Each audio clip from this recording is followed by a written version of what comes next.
What's up guys, I'm Richard de Gavea and I would like to run through my top 10 settings for my A1 in setting it up for success for wildlife photography.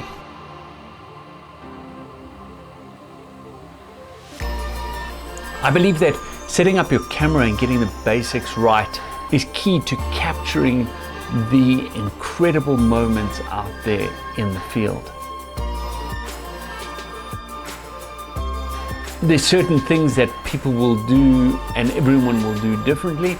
I'm going to run through a few of them and tell you what I do and how I do it.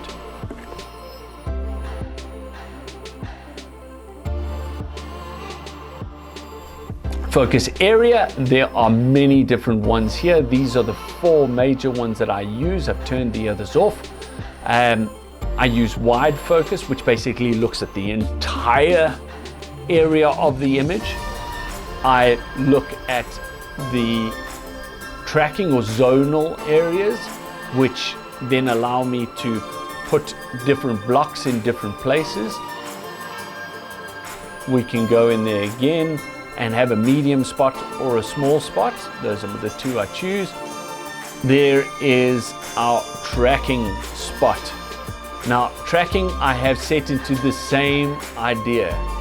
Tracking wide, tracking zone, tracking spot, and tracking medium. And this allows me, when focused, once it's locked on, it will then hold those areas and allow me to do and follow and recompose as needed to create the images that I need.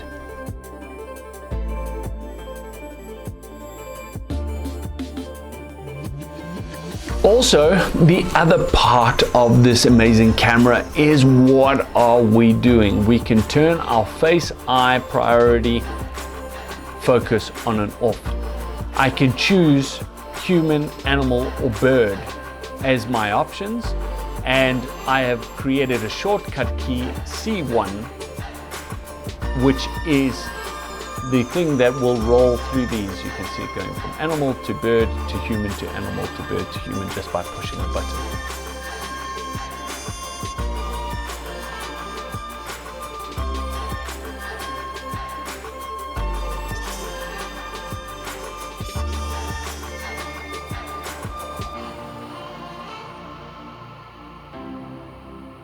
If I go into image quality and go in here, I've set everything up to be shot in RAW.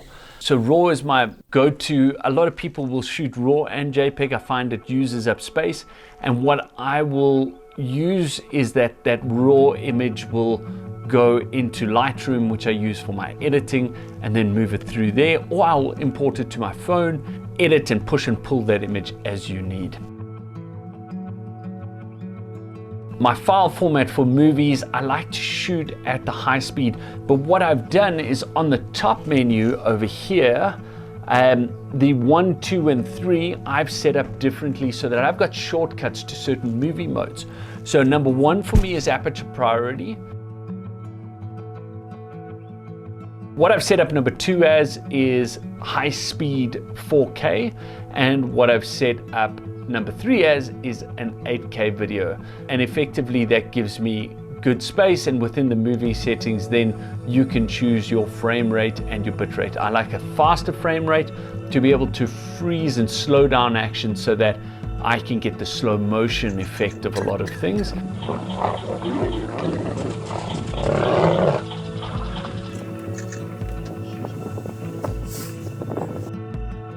Then we have in the 4th shooting menu, the shooting mode, and we have the recall memory setting and camera set memory. This is where I will actually set the camera up as I want to, and I will save my number 1, 2, and 3, my custom modes in those points. All I'll do is set up the camera as I need to.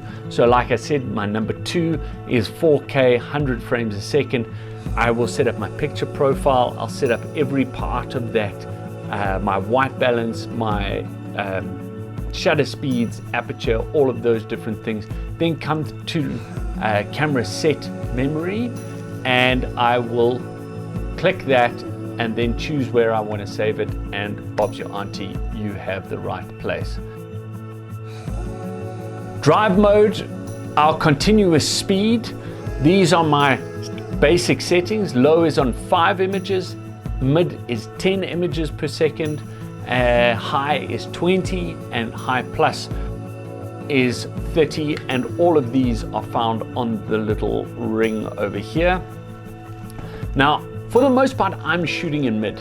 I like to be in this mid mode. The reason being is at 10 frames a second, I'm still capturing a huge amount of information, but I don't want to be doing 30 frames every single time because it's a 50 megapixel beast of a camera. You know, you're just going to eat up space and have too many photos to work through. If I'm waiting for a bird to get in flight, so often we have bee eaters that are flitting backwards and forwards, then I'll change to 30 frames a second. If I know a lion's going to go off on a chase or there's some action happening, I'll go to 30 frames a second.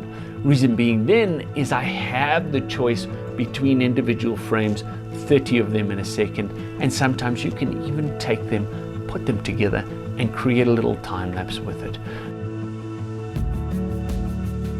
So on menu 6 and the shutter and silent, what I like to do there is I've moved the shutter mode settings as well as my shutter type again to my shortcut menu. And the reason being is I like to sit in hides from time to time. We go to places like Mashatu, Zimanga, where you're in a hide situation, the animals are really close, they can be a bit skittish coming into water, and all I would do is then switch on silent mode. I don't like using it outside of that because I like the feedback of knowing that I'm actually taking a photograph. With the anti-blackout electronic viewfinder or EVF, it's very difficult to tell when you're taking photos if it's in silent mode. Shutter type I leave on auto, so it allows me to then go through the mechanical up to 8,000th of a second and then push into the electronic shutter up to 32,000th of a second, which gives me the ability to push and pull and move around as I need to. Now, the biggest idea that comes from this that we have to remember is that when we're doing astrophotography, you cannot go lower than, I think it's 1/8 of a second in electronic shutter mode or in the auto mode. You have to change it to mechanical shutter so that it can open and close for those lengths of time.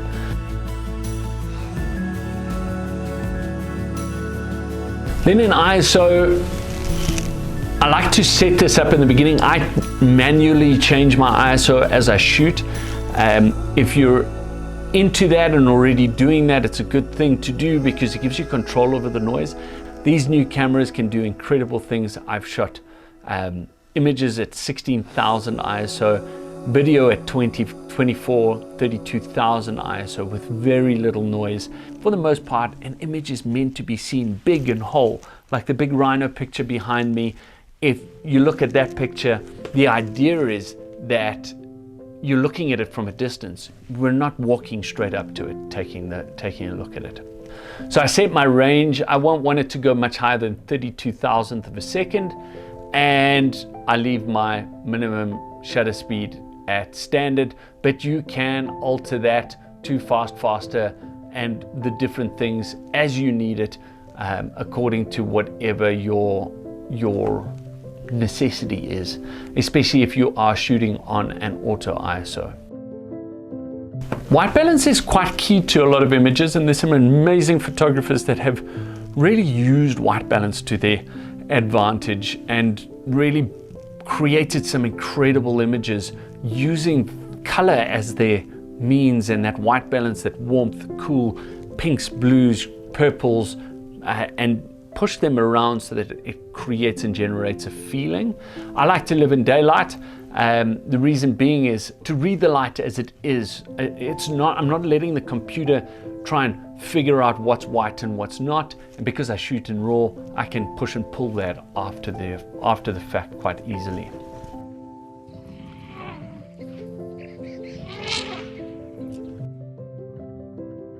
Now we get to focus. And focus is a massive part of what we're doing, and the power within this body all sits within the focus functions.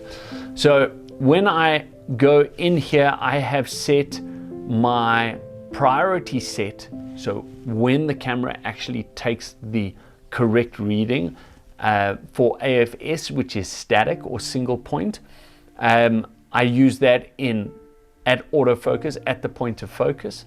In AFC, or in continuous autofocus, which I live in all the time, my camera lives in AFC because of the fact that I can then push and pull different things. I choose that the focus is correct at release. So the camera is now trying to make sure that when I'm releasing the shutter, that the thing is in focus. The tracking sensitivity, I have taken away from standard to 2, so locked on. I don't want it all the way locked on, but I wanted to hold on to my subject as best I can because I use the tracking function in the focus and autofocus most of the time, and it is so powerful. It's given me the option to be able to be more creative, and I choose to do back button focus. So I have turned AF with shutter off. That basically means that the shutter now cannot autofocus. The AF on button at the back here is the button that I will use to autofocus. This allows me to be able to focus and release and take photos, so it is like me shooting in AFS. When I remove my finger and when something is moving, I continually hold it in to be able to track that option.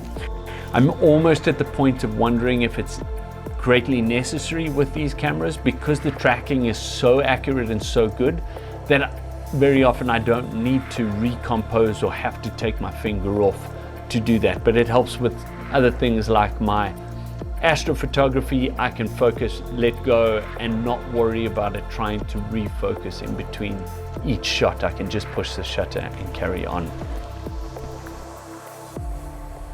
Now, the strongest part and the biggest part of what helped me transition to using a new body to the Sonys was the customization of all of the keys. That every single button on basically on the camera, barring the shutter button, can be changed to a different function.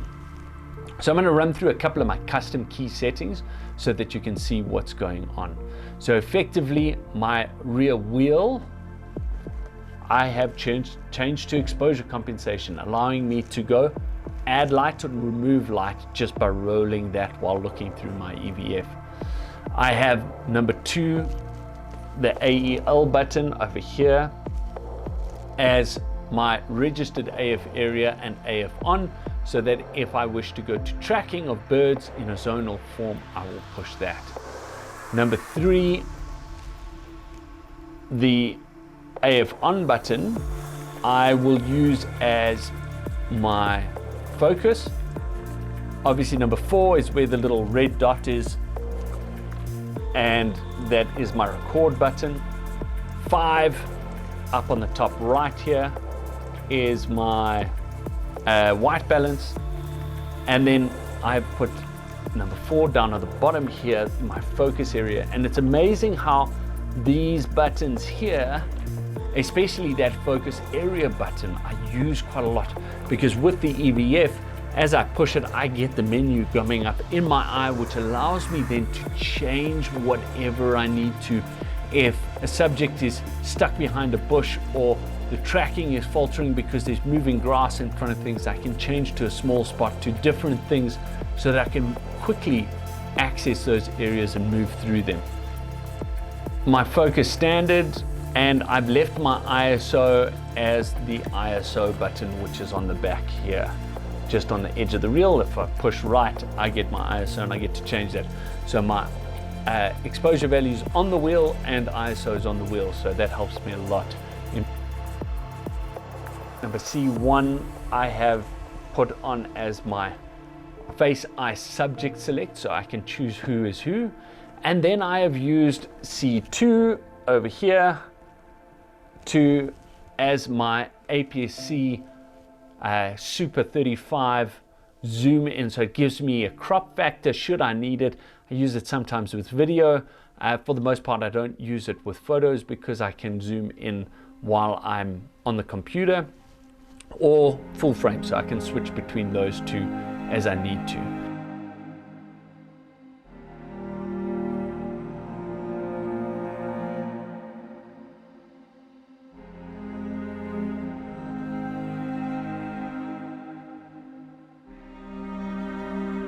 effectively, I want to get the basics set up so that when we're out there, there's very little to do, and there's certain things that I would have moved across to my shortcut menu so that I can go through and find the things very easily.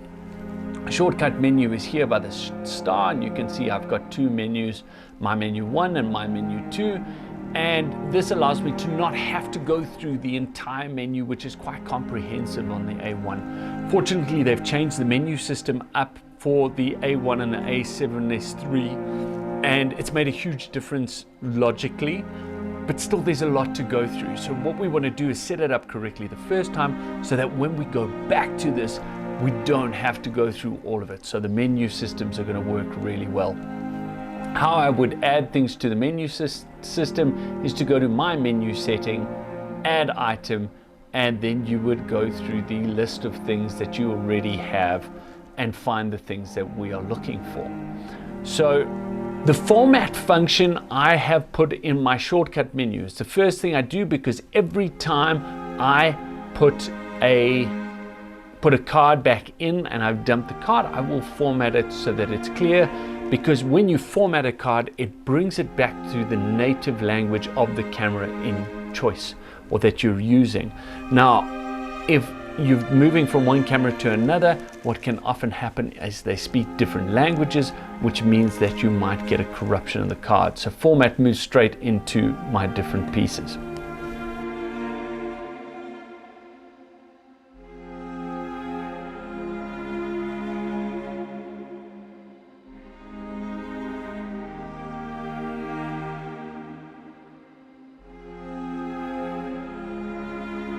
So I hope that helps you set up your A1 for success, that you're ready to go out, and now it's about learning what your camera can do in different situations to capture the images that will show off the incredible places that you visit, to show off the magical things you get to see while you're out there, and to capture your audience in a beautiful way.